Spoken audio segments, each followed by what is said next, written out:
Lessons Not Yet Learnt is a podcast that uncovers the costly mistakes that businesses keep making and how to finally move past them. Through storytelling, candid conversations, and expert perspectives, I'm on a mission to challenge outdated thinking, bring those overlooked lessons to the surface, and drive meaningful change, one story at a time.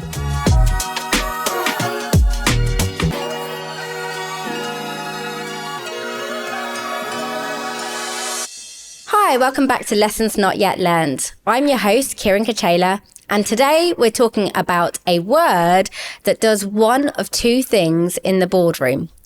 It either puts people to sleep or it gets people running for the hills.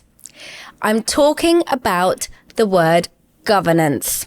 Now, I've seen governance play out in two extremes. I've worked with organisations where there is too much governance, where there is so much red tape, so much bureaucracy, it's very rigid, where every decision gets caught up in a loop and every document needs at least 5 signatures. And in those places, I literally feel like I'm walking through treacle, where I'm struggling to just lift my foot up and take one step forward. And when I ask the leaders in those organisations, why do we work this way? Why do you have these processes? They look at me absolutely baffled. And they say, well, what do you mean? This is just the way things have always been done. In those organisations, I literally want to go in, rip up the playbook and start from scratch. But I've also worked in organisations on the other extreme, where the word governance is seen as the dirty word. You're not allowed to use it. They want to be seen as cool and agile. They think they're new school, not old school. And they adopt that Nike slogan mentality of just do it. And in those organisations, there's a lot of change going on, but it's absolute chaos. Nobody knows who's doing what direction they're heading in. It's chaos. So that begs the question, what exactly is the right level of governance? Why do we get it so wrong? And how do we find that point in the middle of those two extremes?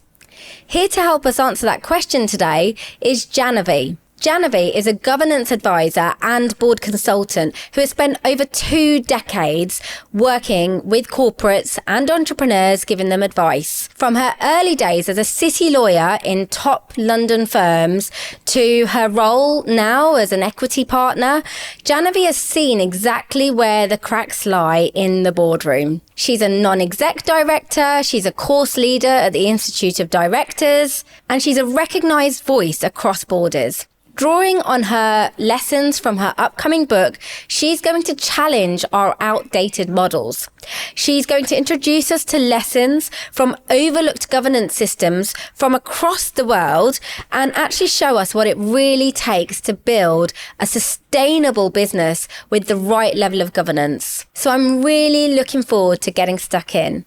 Hi, Janhavi. Hi, Kiran. Lovely to have you here today. I've not seen you in ages, so it's really nice to catch up. And thank you for inviting me. It's wonderful. So, Janhavi, what's your journey? It's a typical story at the beginning, I suspect, because I went into law. I was a solicitor in the city, partly by my interest. I ended up in corporate media, which media was a very interesting area. You know, it sounds sexy, doesn't it? So we got to do like film, TV, sports. But I was a corporate lawyer in the main, and I was pretty much the only corporate lawyer in the media department of this big media firm. Therefore, I got a lot more breadth to my core skills in law. So it was both corporate commercial, governance, sort of compliance, but also intellectual property, and then dealing with people. Yeah. So I started off with law, saw a real niche while I was doing all of this because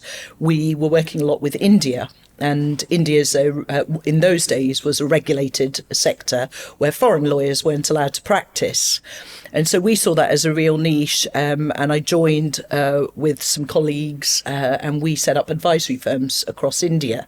So we started doing a lot of cross-border transactions, and India was becoming very popular then. This was the days of the IPL just being taken over by Sony and all of those, or being set up by Sony. It's a growing market, isn't it? It still is. Now it's blooming. Yeah. But we were quite fortunate. We were there probably before others got there, and that's always good if you're the sort of first entrance in.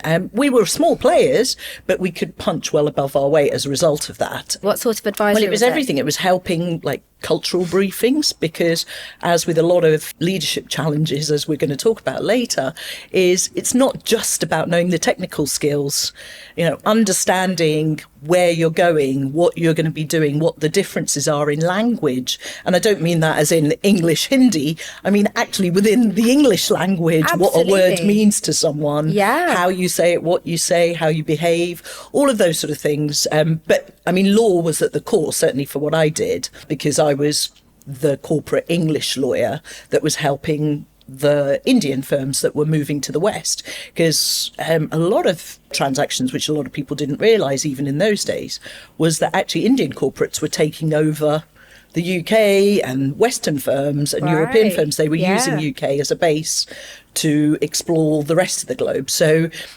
we were doing both sides, essentially. And what was really fun about it, but also different to doing the private practice law that I was doing, was that people hate lawyers that say no.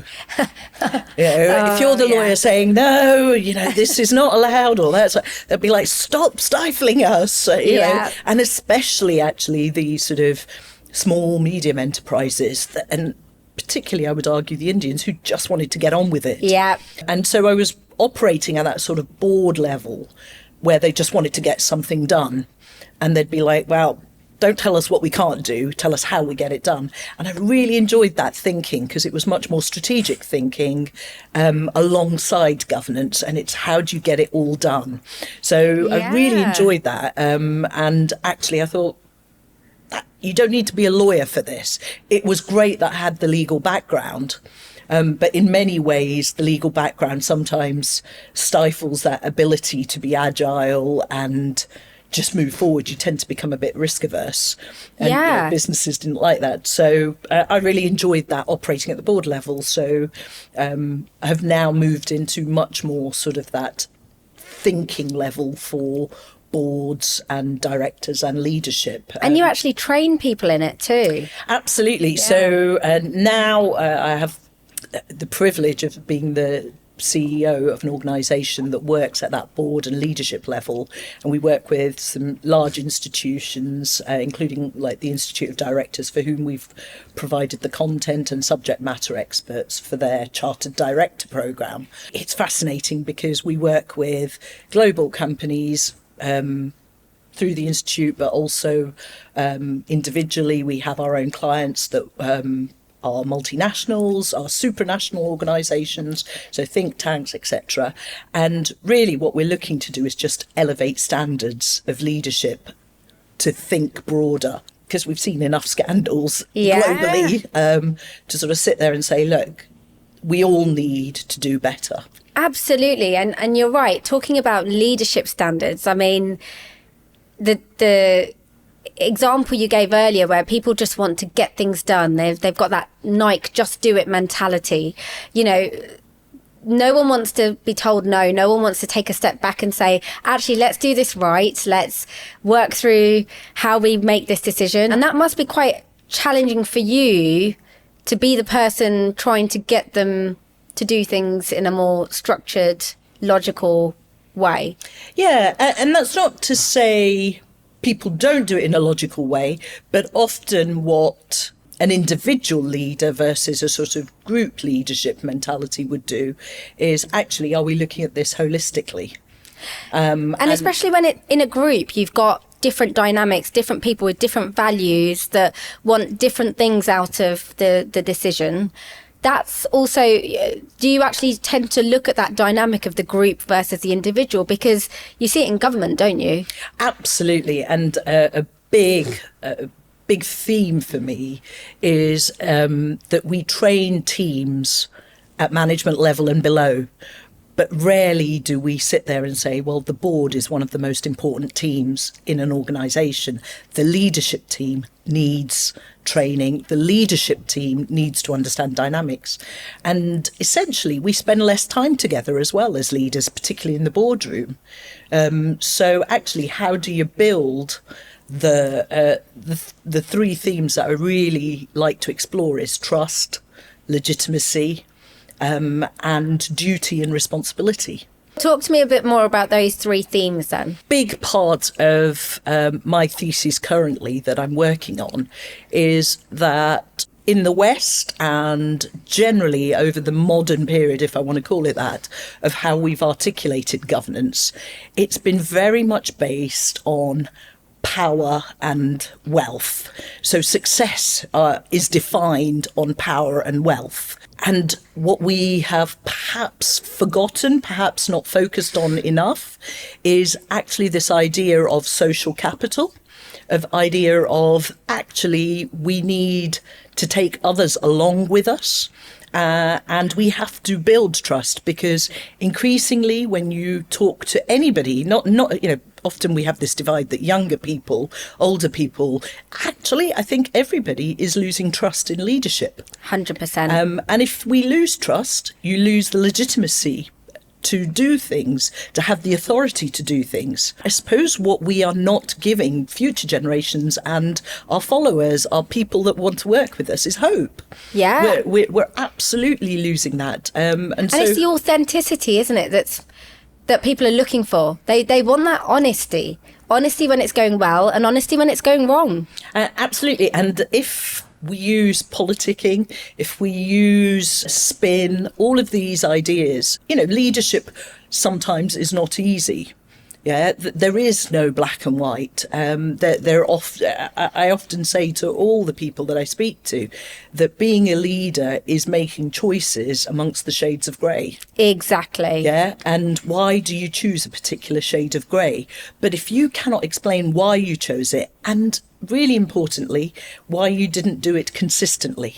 Yes. So what we found in boardrooms, what we found in leadership is, okay, if this is happening now, depending on the dynamics of the group at the time and the biases of the people at the time, you make a certain decision. But where was the consistency the second time you have to make this decision? So for me, the focus is on actually what is the holistic thinking and integrated thinking as to how you get to a decision. That consistency is a really interesting point. It defines you as a leader, because people are looking for some stability, and with stability comes consistency and predictability to some extent. And of course, every decision can take a different course, but they are grounded in some values. Absolutely. And I think that's where we need to refocus for all leadership, purpose and core values.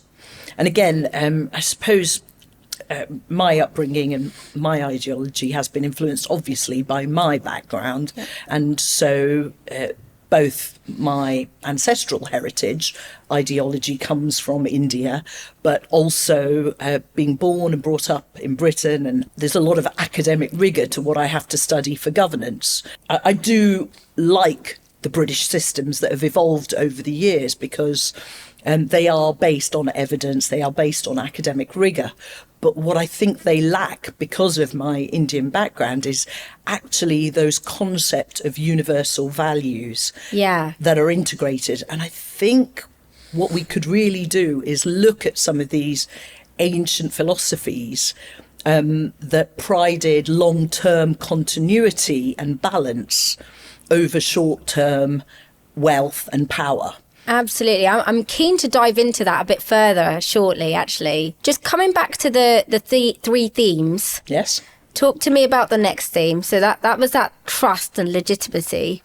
Yes. And hope and duty. Hope and duty. So I think hope is a sort of consequence of having legitimacy and trust, in that we give hope to the future. We future generations. We give hope to all those that are followers of us, followers in many different ways, whether they're our employees, whether they're our wider stakeholders, customers, clients, etc. We give hope that actually when I buy this product, I buy this service, I trust this organisation to do something for me, that actually not only does it fulfill my needs, which, yes, on the selfish level, we'll all look at as customers, or it fulfills my need.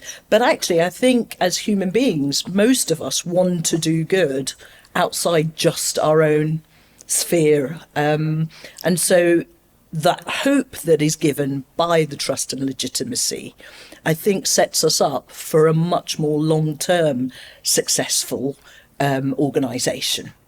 Rather than this idea that, okay, I've extracted what I can now, let's move on to the next group, next product, next service, next item, whatever it is. Yeah, and that's the challenge in today's world. I think there's so much there's so much short-term win thinking. It's all very, let's get this done now, and not necessarily thinking about what does sustainable success look like. The word sustainability and all the other phrases that have sort of grown out of it, again, unfortunately, I think have been politicised. Yeah. And more so, again, in the West and in the modern world. But again, if I go back to my Indian ideology, it was core. And it's not a religious concept. I want to make that really sort of clear. I think people mistake some of the language because it's really hard to translate. But the concept that sort of really drives me is a word called dharma. Okay, let's dive into this a bit further. I'm really keen to hear a bit more about this, the differences in ideology. And you also talked about, the same word having almost different meanings. Exactly. Yeah, so tell me, dharma, the root word, actually means that which sustains. So I think the concept of sustainability was sort of core thinking in everything you do. But it's complex. None of these things are simple. They never are. Even, if I looked at the word duty, which is another meaning of dharma, it's not easy. And some of these concepts are there in Western governments. But I think the core value of dharma was always, what is your duty to others? What is your responsibility to others? And as leaders, as followers, as anybody, that is what should help you in your decision making, rather than what do I get out of this? I actually don't hear the word duty that often. As you say, you hear sustainability and it's politicised, very often, and perhaps has lost some of that core root purpose. But duty is a really deep word. It really has that sense of social and society and not just me. That there's something we have to fulfill, and that we have a bigger role in the society we live in. I don't hear that word that often, and duty is what leaders therefore. Interestingly, it's not until sort of 2006 in UK that we legislated for duties in company law for directors. And at 2006, that's relatively recent if you think it. And the fact that we had to legislate for it also tells us people didn't have that concept inherent in us. But it should be inherent in leadership. And to me, it's mindset. Yeah. And that is perhaps what we have sort of lacked, or certainly something I'm exploring a lot more with some case studies and some research, is perhaps that's what we've lacked. We haven't evangelized this idea of holistic thinking and duty over rights. Responsibility is in many ways much more important than what you're going to get out of it. The short-term wins. If everyone takes care of their own responsibilities and duties, actually people's rights are taken care of. And that's why when we talk about things like roles and responsibilities, again, there's a deeper sense to that than just... Yeah, it shouldn't just be the law says you must do this. Then it becomes compliance. It becomes a tick box. Let's just do this. We've done it. Just coming back to that duty and responsibility aspect, what could they practically do to start to define that? Firstly, I think as leaders, how self-aware are you? Yeah, I think leaders have to become much more self-aware of why and what they want to do as leaders. I think that's so true. It's a great place to start. Self-awareness. Yeah, and forget ego. We all have an ego. We're human beings. We gain an ego the higher we go because actually we've done things well. We've obviously had some successes. Therefore, we've been promoted. And we all gain an ego as a result of that. Therefore, we become more wedded to our own ideas and our own thinking. And it's being able to break away from those. Ego is the most dangerous for self-awareness. I once had an individual in the work that I do sort of saying, I'm the best in the world. And it just shocked me. And saying it to somebody that does what they do. Wow. And you sort of sit there and think, wow, even if I thought that, I would never, ever say it. Now, the fact that people can be boastful like this in society, and we see it in many leaders today, unfortunately, we do. That they self-proclaim their greatness. It feels like we're in another world when it comes to egos. And, you know, if I can do a little shout out, I think there is something to be said on a gender bias on this. Yeah. No, definitely. Because I think it just, and this isn't a generalisation to say all women and all men like this, but I do feel that women have always sort of had this sense of, well, whatever I do, I'm a role model for my kids. My grandkids are watching me. Quite dutiful. It absolutely is that sense of, and whether that's nature or nurture, we can have a massive debate about that.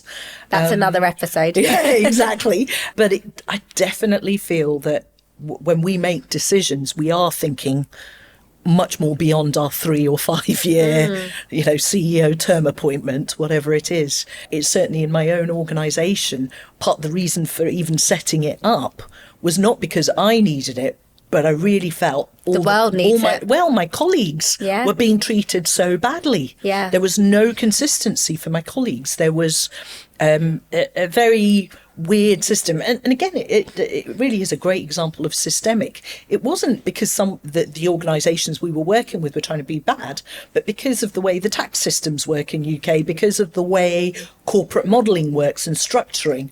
And corporate structuring in UK often is based on tax. Oh, completely. I mean, what a narrow way of doing it, but I get why you do it, because it affects your bottom line. It's the one you see immediately, and in the short term, if you want to survive, you have to do that, right?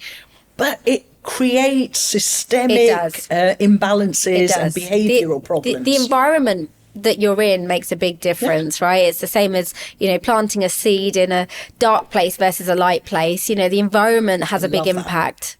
Yeah, I love that. And that really is, and again, I suppose I'm not saying everything is dark, but you start getting narrow lenses based on the advisors you're speaking to. I saw that what this was doing was creating a structure for all my colleagues, and most of my colleagues in certainly one area of the work that I do, they're all much older than me. Yeah. Much more experienced than me, super specialists in the areas they work in.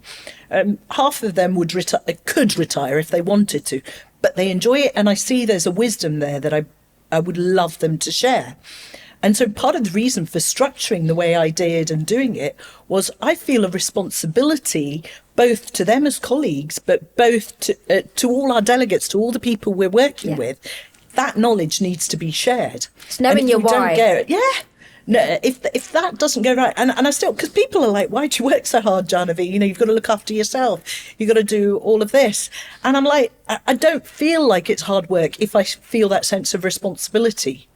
Exactly. And that gives you fulfillment. Certainly for me, and I'm sure for you, Kiran, 100%. That is, something that drives me a lot. It's not about, I didn't, it was so funny because even things like titles, I didn't even want to call myself the CEO. It was just like, no, come on, we're all doing it, aren't we? No, but Janhavi, we need a structure. We need some clarity. I've had the same journey. I've had exactly the same journey. It's this idea of, again, it's very Western concept. You have to have a title. You have to have labels. Yeah. And I get it. It gives a certain certainty to things when you have that. But actually the fluidity with which certain systems that I'm seeing in India play out, to the Western mind may be chaos.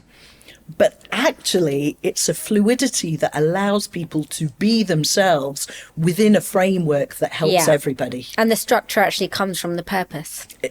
Totally. And there's an alignment around where we want to get to. There are some very intelligent people at the top, but systemically, you are not rewarded for thinking long term, for thinking beyond just what we're going to get now.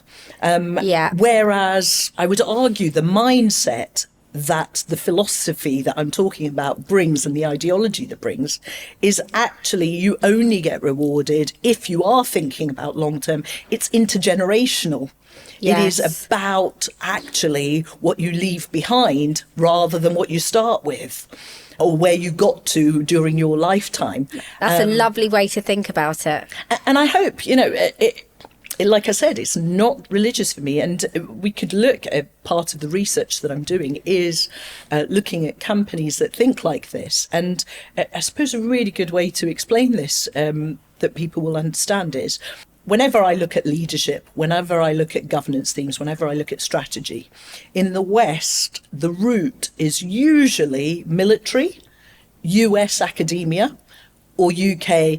And actually, if we really look at it from governance perspective, yes, it existed before. I'm not saying it didn't exist and there were threads of it everywhere.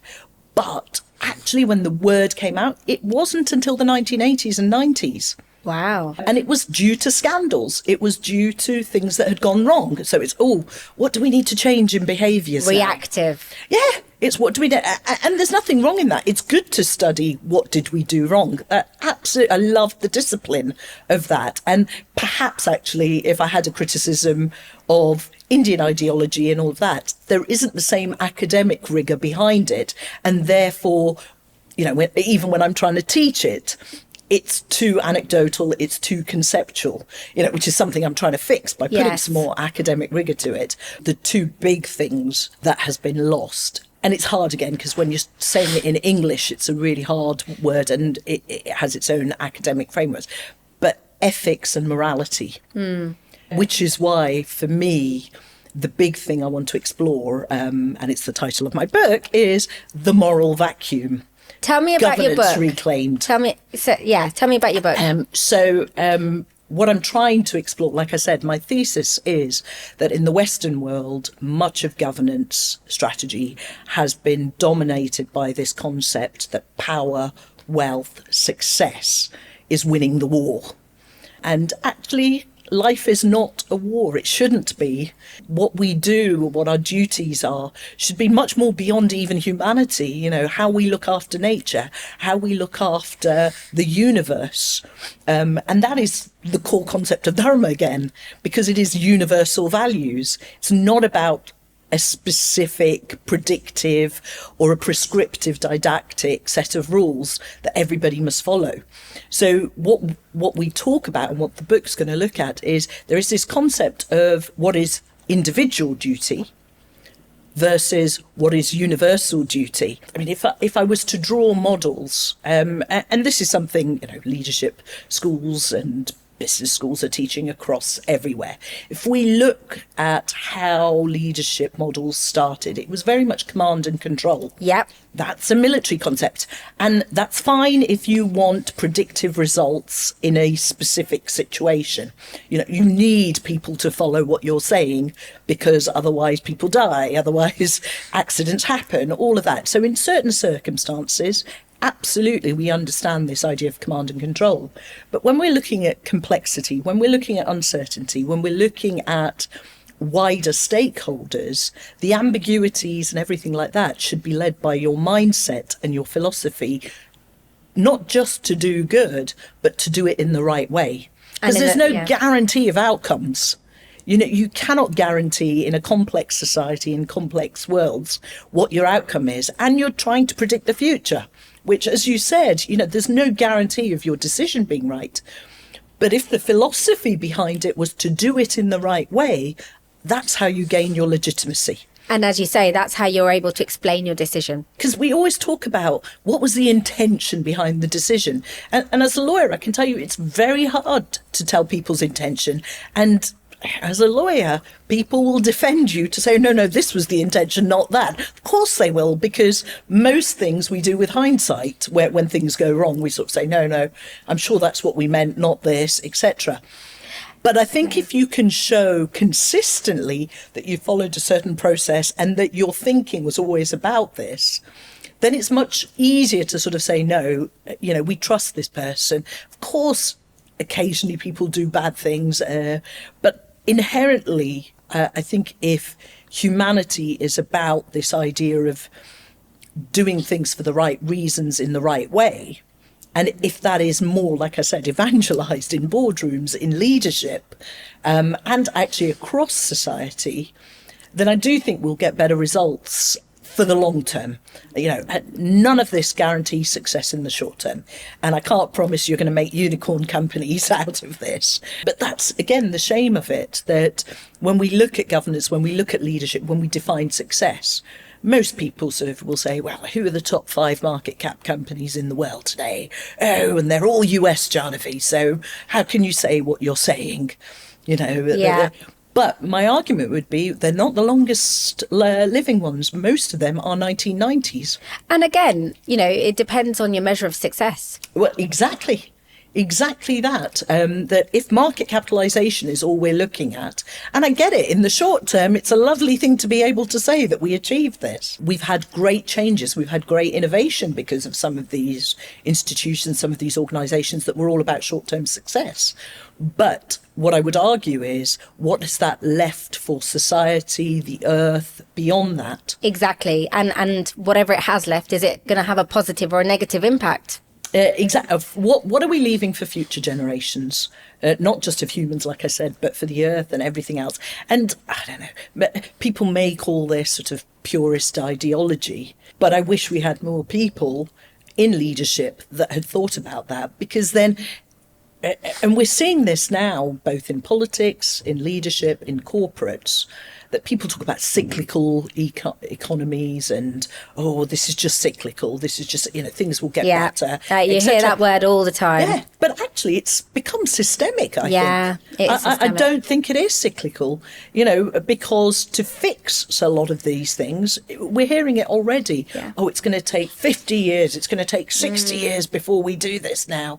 And it's like, it's probably been 100 years of us failing at our jobs that we're now having to spend 60 years just fixing small elements. And the reality is, in 60 years' time, we'll still be talking about it. And that's really what this podcast is actually all about. Because it's, why do we see these cycles repeatedly? It's because we're not doing something different. Something's not working. We're not learning from it. We're not doing something different.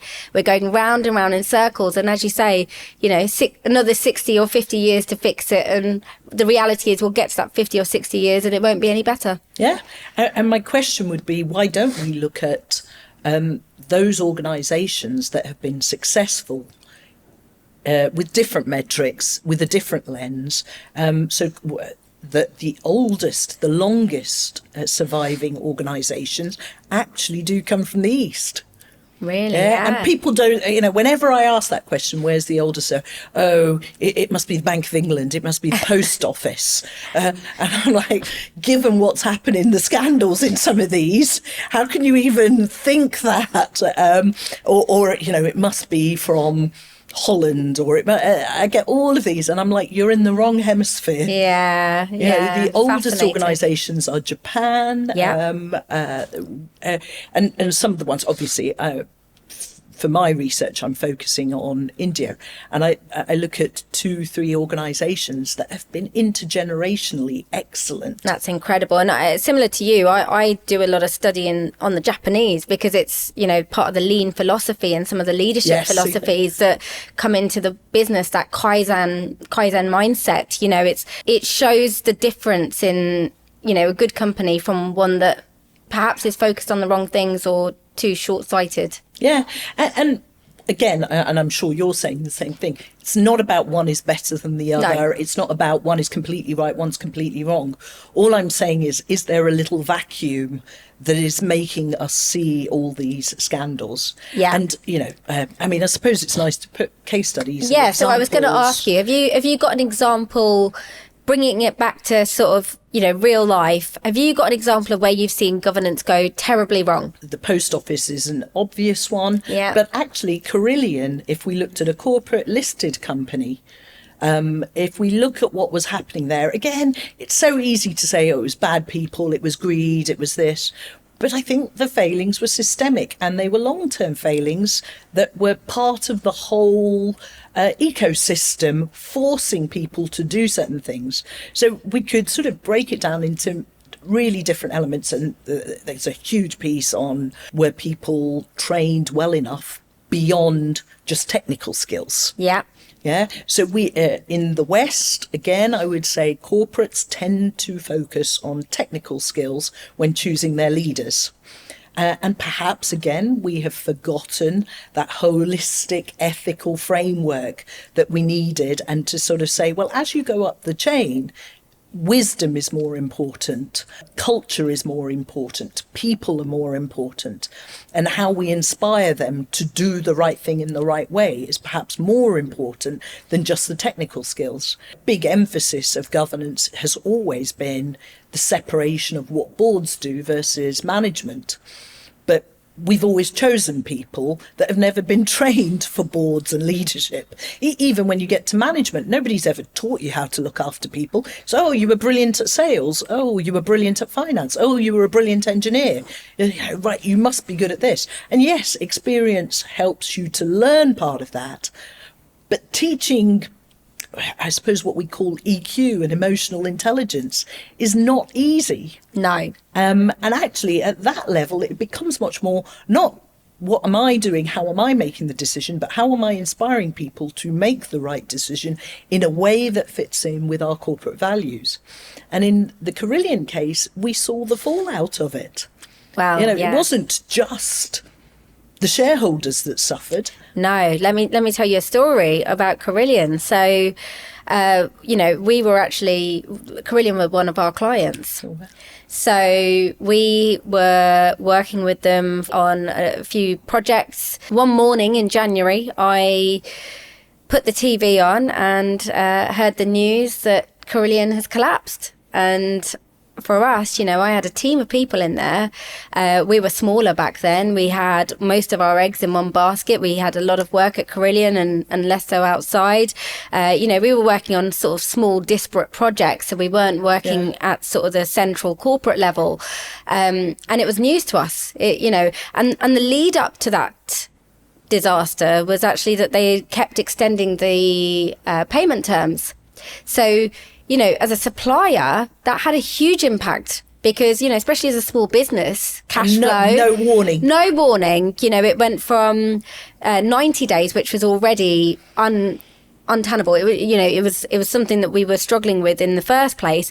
It went from 90 days to 180 days. The payment terms. Wow. And even that, they never paid on time. And those are examples of, I guess, poor governance. There was a decision made without necessarily understanding the knock-on consequence on the wider ecosystem. No communication, no engagement. There was just this decision that got made, and then payments weren't being made on time, and then they collapsed, and we actually lost a lot of money, and we're at the brink of insolvency at that point. And I think you're being nice, Kiran. So sorry to bring back that memory to you, but I think you're being nice by just saying it was a governance failing. I think there is a morality gap there. I agree. Right. How could the board, if they argue they didn't know it, how could they not have known that turning a 90-day payment term into a 180-day term is effectively asking your suppliers who are smaller than you to give you an interest-free loan? You're so with right. Absolutely no communication, no discussion, no negotiation. Now, either they can argue they didn't know, or they can argue actually it was more important to protect others, but there's a morality gap there. There is. And they absolutely can't even argue that they didn't know, because I'm sure many others, but I was definitely on their tail saying, I need to be paid because, you know, there was a time when I was paying my staff and I didn't have enough money to pay my childminder, you know, and that's the position. It's at a personal level. Yeah. You know, Yeah. it when you, as you say, when you talk about morality, it's easy to just think about things as entities, but it's far deeper than entities. It touches people. Yeah. And, you know, it impacts people's lives. And the whole idea in the US particularly was what we call shareholder primacy. So whilst the US has therefore had a real entrepreneurial emphasis that we will try and protect the entrepreneur, it's that encourages what is essentially gambling. Yeah. So Carillion was gambling that if we do this, in the long term, we'll succeed. Now, if you're going to gamble in a corporate like that, you have to have some transparency about it. Yep. You have to be able to sort of show responsibility and ultimately some accountability around it as well. And what you're gambling with other companies' money. And livelihoods. Yeah, and livelihoods, as I said. And you know, so at that moment, we were at the brink of insolvency because we'd lost our money. I had to pay my stuff. I had nothing left. It was gone. You know, I was at the sort of point at that crossroad of, do I try and build my business back up or do I have to go back to a permanent role? And, you know, I decided on pushing ahead and trying to see how I rebuild my business. And, you know, thankfully, I learned so much from it. Yes. You know, with these things, sometimes... And that's the learnings from some of this, but it's a hard way to have those learning lessons, especially when actually we could look at good organisations globally that have done better. Again, philosophically integrated the idea of stakeholder capitalism into their decision-making process rather than this idea of a shareholder primacy. Give me an example of one you've come across that has been a really good example. Yeah. And without sort of giving too much away of what I'm going to put in my book, because I still need to fully sort of put it in. But I'm looking at some organisations where in the healthcare sector, everybody, doctors, right down to management, have said, and they have set this up as a hospital where we recognise that as doctors, they've put a lot of time into being to becoming doctors, to doing all of this, and they're taking a huge amount of responsibility. But we individually as doctors will only take a salary of X because X is enough for our needs. Yeah. And yes, there's a big argument. Well, we need doctors. They're taking so much risk. They're doing this. And we're seeing it here play out in the NHS. And I agree. And when you start looking at what certain people are paid versus other people, you start doing this comparison. And then you start saying, well, why do we value this particular profession over another? But they have, as their duty, as their responsibility, felt we're not here to fix everything else. But we believe healthcare is a huge, important area. And this is in the private sector, by the way. So this is a private healthcare institute that all the people have said, this is how much we're going to take. And everything else gets ploughed back in to the hospital. Wow. Because healthcare it's almost limitless what you can spend on it. Yeah. You know, we recognise that. And they've been much clearer. This is what we're going to focus on. This is what we're going to do.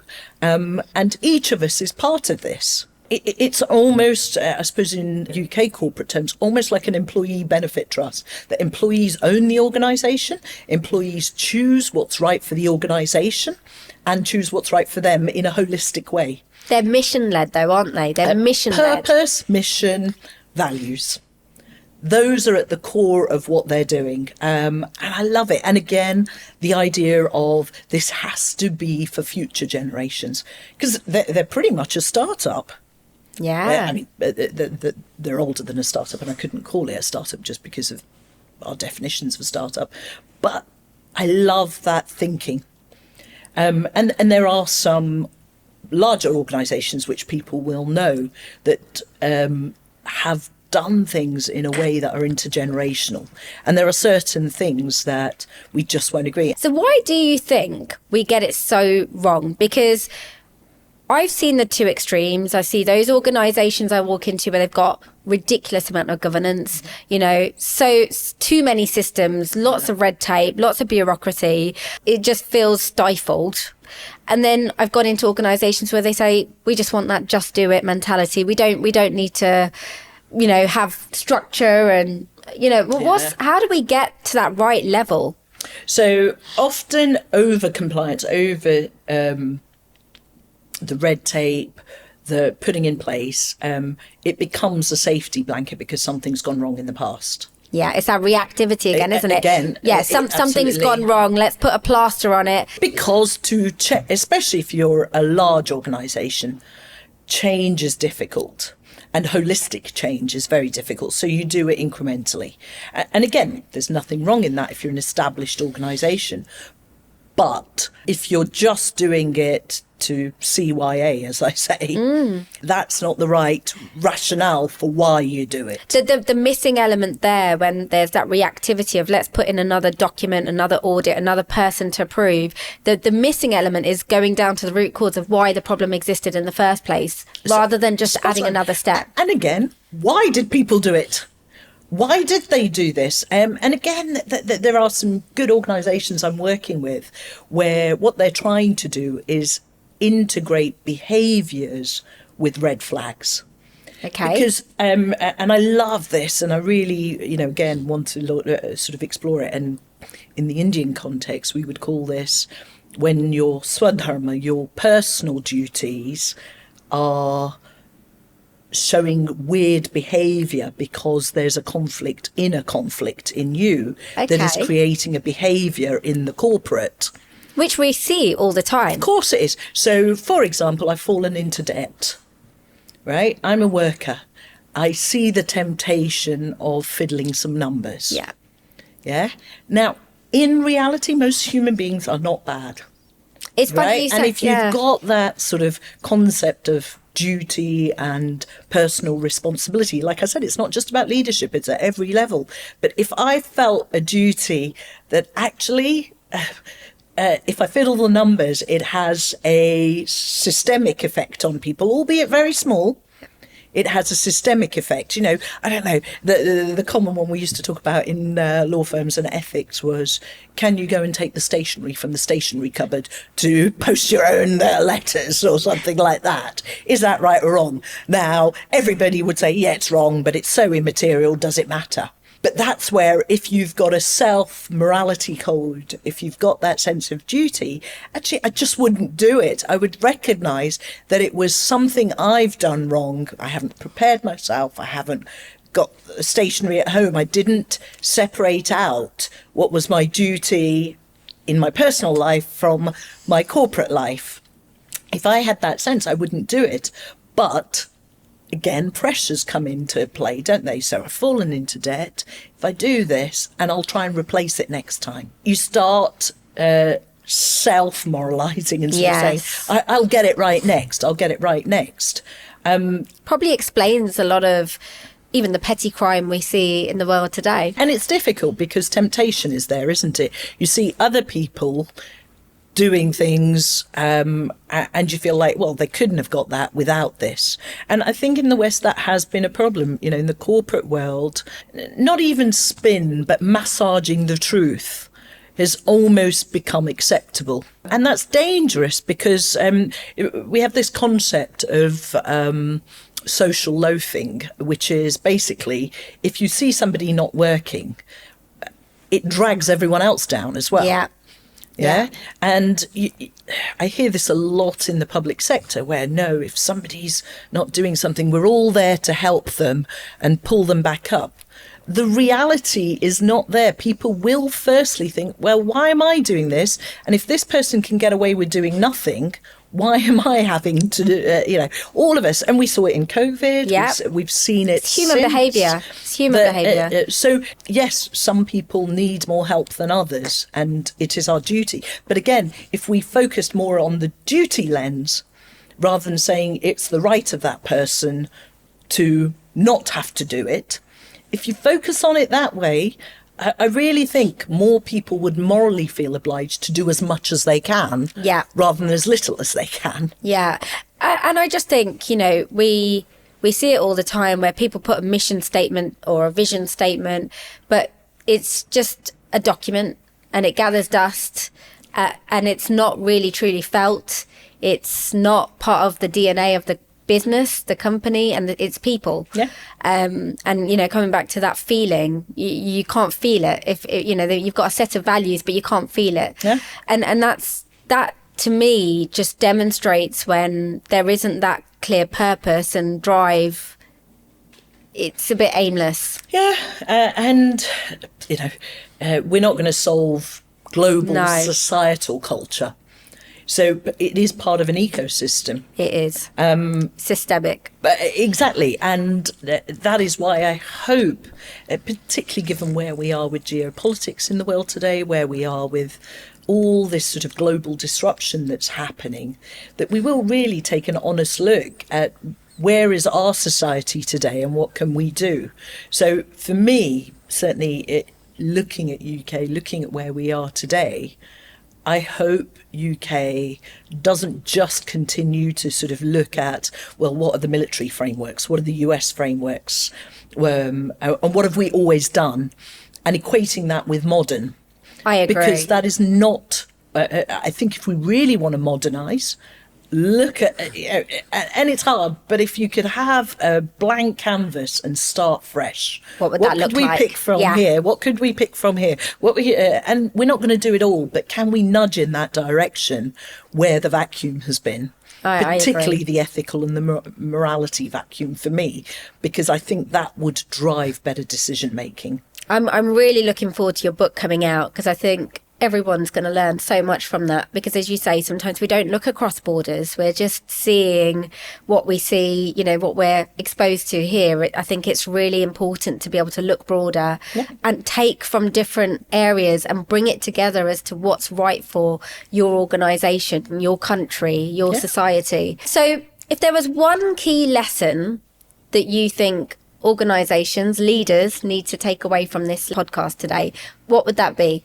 I would say all organisational leaders need to focus on duty, responsibility, building legitimacy, trust, and giving hope for future generations so that long-term success is better defined.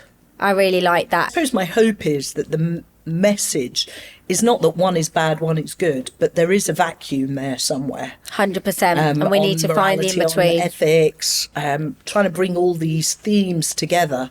And I hope people take the bits they want to. I'm not saying take it all wholeheartedly, but I hope people take bits of it, try and embed it, because it takes practice as well. It takes effort. And you've got to be deliberate.